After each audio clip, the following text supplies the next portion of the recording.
Mes amis, bonjour. Vous le savez ou ne le savez pas, mais je suis connu pour travailler l'intérieur des mots. Un exemple, je prends le mot mariage. Dans le mot mariage, vous avez le mot manger, M-A-N-G-E-A-I.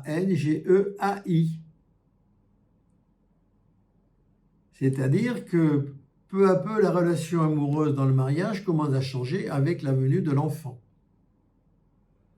Vous avez le mot dans le mot mariage, heureusement, il y a le mot aimera.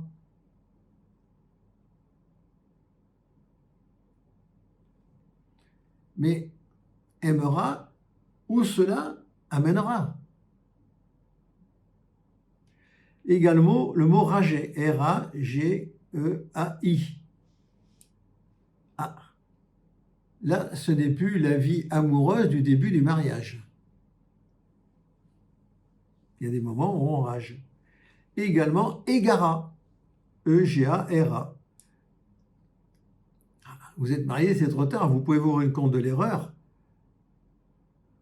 Mais en réalité, dans vos émotions et vos sentiments, vous vous êtes égaré.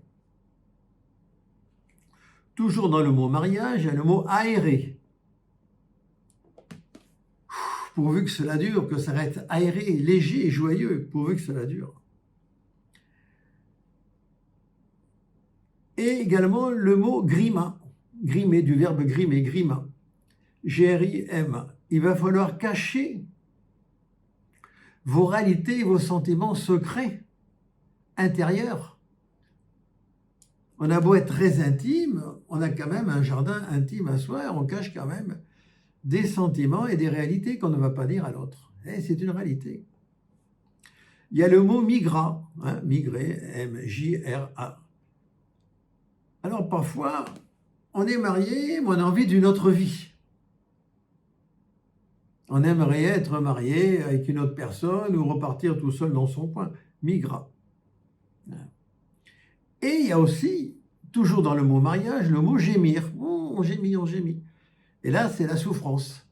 Il y a des mariages qui sont des souffrances. Sans quoi le divorce n'existerait pas. Alors là, je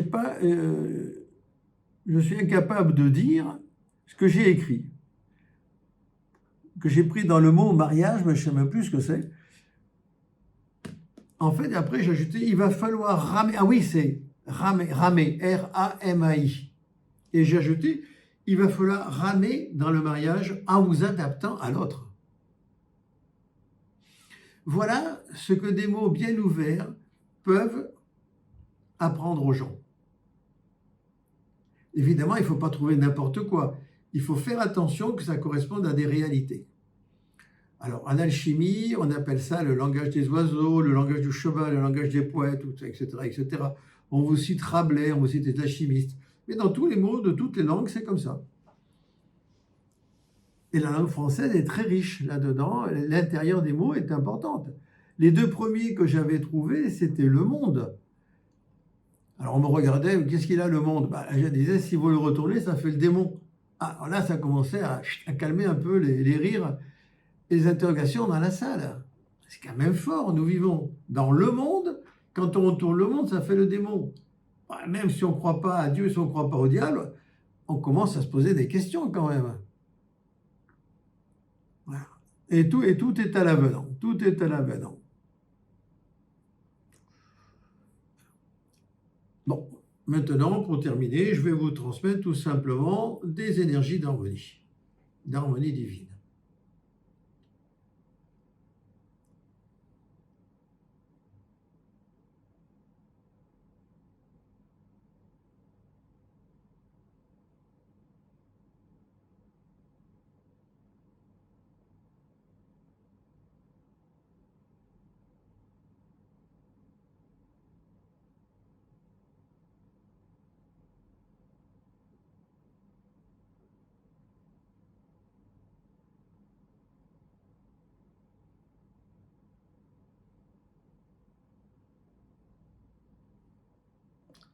Et voilà, je vous remercie de nouveau pour m'avoir vu et écouté, et je vous souhaite une excellente journée et à bientôt dans une prochaine vidéo. Au revoir.